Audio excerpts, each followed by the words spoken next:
Serangan FM, kami bukan sebarang stesen. 3.42 petang, masih lagi bersama dengan kita Datuk Mozani yang merupakan pengarah muzik RTM menerusi ruangan Jurnal Icon. Kali ini tentunya bersama dengan Susuk ini kita dah mengetahui bagaimana perjalanannya, berada di peringkat awal mengemudi orkestra RTM. Dan itulah dia Datuk agaknya ya. Kalau Datuk diberi peluang untuk orang kata mungkin berada di okeylah kalau katanya macam memberikan betul-betul luahan pandangan, apa lagi Datuk rasa dari sisi mana agaknya yang RTM ni boleh lagi diubah dan diberikan penambahbaikan? Kadang kita lihat pada sudut hala tuju. Hala tuju, sebab kadang-kadang kita menghabiskan masa dengan perkara yang remeh temeh.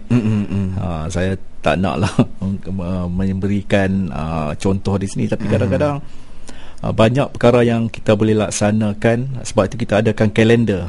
Orkestra RTM pun ada kalendernya 2013, apa yang kita nak buat. Sebab kalau kita lihat dulu, kita tunggu orang Pinang. Sebab kerja di Jabatan Kerajaan ni kadang kita satu yang saya lihat, tidak ada satu penyelenggaraan yang tersusun. Tapi jadi kadang-kadang nak buat konsert tu 2-3 hari baru nak suruh buat. Jadi kadang-kadang apa yang boleh kita buat dalam 2-3 hari. Jadi keluarnya masyarakat melihat. Masyarakat dia tak peduli 3 hari ke 3 bulan ke, janji saya nak tengok satu rancangan yang bagus, yang sedap. Jadi saya melihatkan perlu ada satu konsistensi daripada segi perancangan. Jadi alhamdulillah saya dapat penerbit-penerbit muda. Bukan saya melidakkan kebolehan orang lama. Kadang orang lama ni pemikirannya sudahlah lama. Jadi dia hanya berfikir setakat dia nak pencen. Itu yang masalahnya saya lihat. Orang muda dia akan berfikir ke depan. Tapi ada juga orang muda yang dia mikir alah biarlah, tak ada kerja lain, kerjalah dulu sini. Itu yang kadang-kadang susah sikap semikian. Jadi nak dapatkan keserasian, lama saya mencari orang-orang baru yang mempunyai visi. Sebab orkestra ni adalah orkestra yang perlukan satu kesinambungan. Lepas generasi saya, generasi lain akan datang dan teruskan. Jadi biarlah cara mereka membawa orkestra ini bukan saja setakat Indonesia, tapi kalau boleh sampai ke negara-negara barat, biar dikenali orkestra RTM ni sama standardnya dengan BBC Orkestra, NHK yang jadi lepas itu promosi. Kadang-kadang kita buat CD. CD tu terlonggok dekat office. Jadi kita pula nak cari jalan untuk menjualnya ataupun mendekatkan dengan rakyat. Jadi saya perlukan gabungan kerjasama daripada semua pihak pada promosi. Sebab bahagian orkestra RTM bukannya syarikat rakaman. Bila syarikat rakaman dia ada semua. Dia ada muzik, dia ada penyanyi, dia ada promosinya, dia ratu runner nak lari sana. Tapi bila kita berada di satu bahagian, kita mengharapkan bahagian-bahagian lain pun turut sama. Dan alhamdulillah lah saya dapat bantuan daripada bahagian tu. Semuanya cara promo tu tidak boleh lagi macam style dulu. Datanglah beramai-ramai ke apa semua tu tak boleh. Jadi cara promo pun orang perlu di-updatekan.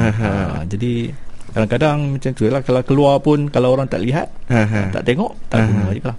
Sebab buat konsert ni bukannya sedikit belanja. Belanja buat stage saja dah berapa puluh ribu. Jadi kadang-kadang kalau buat satu-satu tu biarlah ada dia punya, kadang-kadang program tu taklah bagus lah, tapi promo tu dia kuat, gempak sangat, orang tengok. Jadi lepas tu kita tengok, kita kena ada ikon. Kena ada ikon dan jaga ikon kita. Jadi kalau stesen swasta kita boleh lihat ikon dia. Kita tahu. Kalau suruh kita namakan 10 ikon, 10 kita dah bagi tahu. Kita 20 hamba jari semua habis, semua jari tangan, campur jari kaki. Kita boleh tahu. Kadang-kadang ikon RTM walaupun ada tapi tidak ditonjolkan. Jadi banyak perkara-perkara yang saya rasa akan dibuat penambahbaikan dan sudah dibuat. Dan apabila kita ada ikon, kita kena gunakan sebaik-baiknya ikon kita tu supaya dia adalah mengangkat. Sebab untuk mengeluarkan ikon sukar. Betul. Bukannya proses 1 hari 2 hari. Proses memakan bertahun nak dapatkan ikon. Cumanya itu dalam soal penyiaran ini kita bersaing dengan swasta. Itu kita tidak bersaing dengan orang kata apa, Jabatan Immigration, Jabatan Tanah, Jabatan Penyiaran, Jabatan Hidup Balia. Jabatan Penyiaran dia bersaing dengan TV swasta dan swasta Astro dengan penyiaran-penyiaran baru. Jadi orang Malaysia ni kadang-kadang susah jika kita nak mendidik. Dia suka yang sensasi. Kalau keluar satu-satu program tu, dia suka yang sensasi.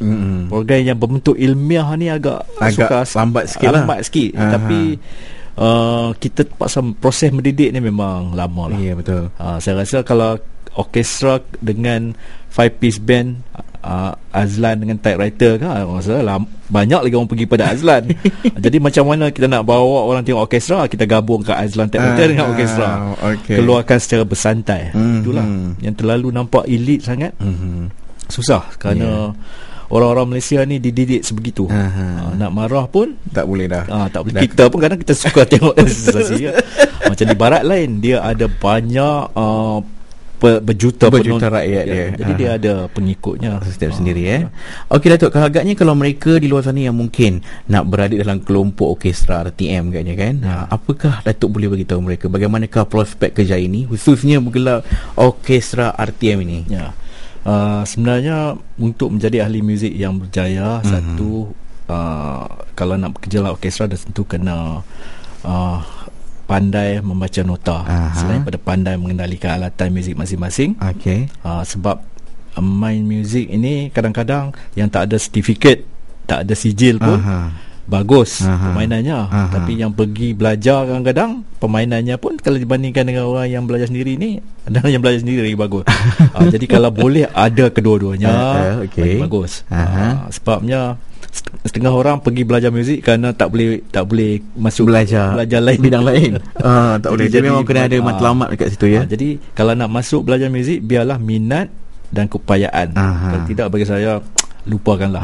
Kerana dia tidak boleh main-main. Walaupun kerja muzik ni nampak main-main, tapi serius. Tapi nampaknya serius. Jadi kena sampai satu peringkat yang orang kata kalau dapat international ataupun antarabangsa tu lagi baguslah. Tapi itulah usaha terus untuk orang kata cuba melepasi tahap yang kita selalu letakkan, membaca nota. Selain daripada itu skill permainan dan penampilan. Penampilan tu maknanya orang pun suka tengok. Betul. Sebab kita nak tunjuk di TV ni nampak segak bukanlah nak kata suruh potong rambut tapi nampak ada presentable lah. Kalau kata very presentable on stage. Begitu. Okey, lagi kita akan bersama dengan Datuk Mozani sekejap saja lagi untuk talk set yang terakhir. Jangan ke mana-mana, terus dengan kami di Radio Malaysia Selangor FM.